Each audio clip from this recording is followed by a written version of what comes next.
तर good morning मित्रांनो, नमस्कार. स्वागत तुमचं आजच्या ब्लॉगमध्ये. तर हे बघा, टाके पण आले 1000 लिटरचे आणि आता पाणी भरायचं आहे.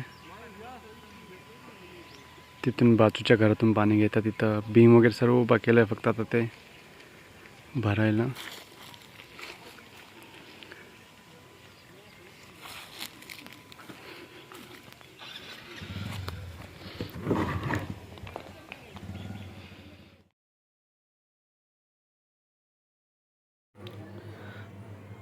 तर मित्रांनो, कामाचा वेग वाढला आहे आणि आपले टोटल बीम झालेले आहेत 14. तर बेस मस्त भरलेला आहे. ते लोक भरत आहेत प्रॉपर, जेणेकरून ते फिट राहील.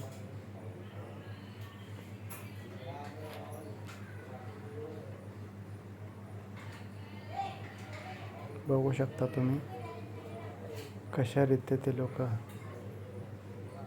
ॲडजस्ट करतायत. खूप हार्ड वर्क असतो. याच्यापेक्षा हार्ड वर्क कोणतं असणार तुम्हीच सांगा.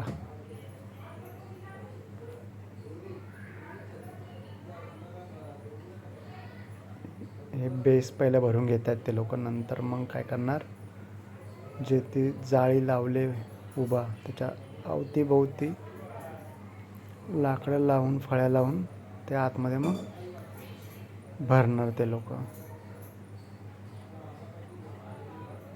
कारण मी एक दिवस थोडं शूट करते, कारण एका दिवशी केला तर काही व्हिडिओ छोटा होतो, त्याच्यामुळे थोडं शूट करून मी ॲड करून तुमच्यापर्यंत पोहोचवण्याचा प्रयत्न करतो आहे. आम्ही त्याला 2 दिवस पाणीसुद्धा मारलं आहे बेसला. आणि दुसऱ्या दिवशीचा आहे हा व्हिडिओ. आता जो मी दाखवतो तुम्हाला, त्या लोकांनी फळ्या वगैरे आणले आहेत, तर ते आज लावून भरते. हे बघा मित्रांनो, डायरेक्ट बोरिंगनी पाणी घेऊन पाईपने मारते मी. काम जरा हलकं झालं त्याच्यामुळे, नाहीतर बादलीने पाणी होतात, त्याच्यात खूप टाईमसुद्धा जातो.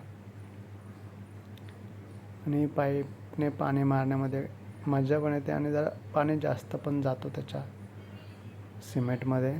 त्याच्यामुळे पाईपनेच मारा आणि प्रॉपर बसतोसुद्धा पाणी त्याच्यामध्ये. तर मित्रांनो, त्या लोकांनी बीममध्ये सिमेंट ओतून, सिमेंट म्हणजे सिमेंट, खडे आणि ते कच मिक्स करून ते टाकलेलं आहे. जेवढे त्या लोकांनी कॉलम उभे केले त्याच्यात भरलं आहे. छानरित्या ते फिट्ट बसलेत.